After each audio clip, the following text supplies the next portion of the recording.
লন্ডনে ইউনুস তারেক ১.৫ ঘণ্টা সৌহার্দ্যপূর্ণ বৈঠক, রোজার আগে নির্বাচনের বিষয়ে আন্তরিক আলোচনা।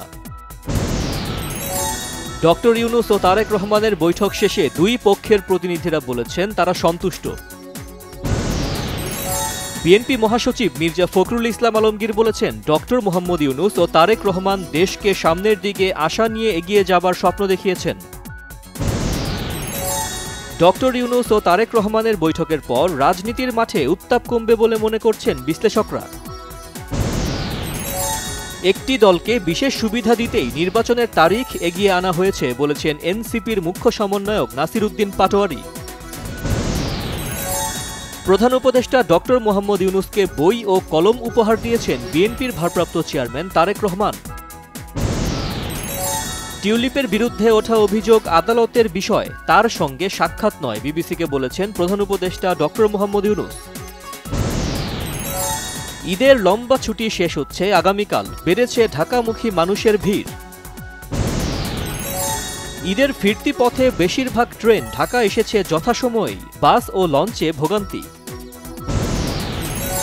করোনা ভাইরাসের নতুন উপধরন ওমিক্রন XBBতে আক্রান্ত রোগী বাড়ছে ডেঙ্গু রোগীও।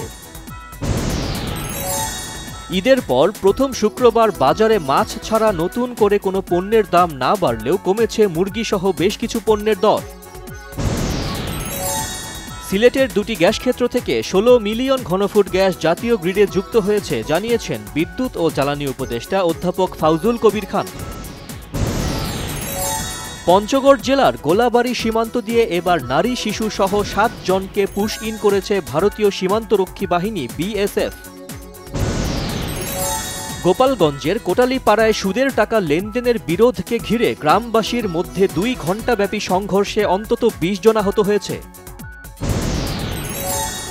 ভারতের গুজরাটের আহমেদাবাদে লন্ডনগামী উড়োজাহাজ বিধ্বস্তের ঘটনাস্থল পরিদর্শন করেছেন ভারতের প্রধানমন্ত্রী নরেন্দ্র মোদী। ইরানে পারমাণবিক ও সামরিক স্থাপনায় হামলা চালিয়েছে ইসরায়েল, বিপ্লবী গার্ড প্রধান ছাড়াও 6 জন পরমাণু গবেষক নিহতের তথ্য স্বীকার করেছে তেহরান। মার্কিন প্রেসিডেন্ট ডোনাল্ড ট্রাম্প ইরানকে সতর্ক করে বলেছেন চুক্তি করো, না হলে আরও ভয়াবহ হামলা অপেক্ষা করছে। 1 বছরের দায়িত্বে ওয়ানডে দলকে গুছিয়ে আনতে চান নতুন ওয়ানডে অধিনায়ক মেহেদী হাসান মিরাজ, শ্রীলঙ্কা সফরে লক্ষ্য সিরিজ জয়।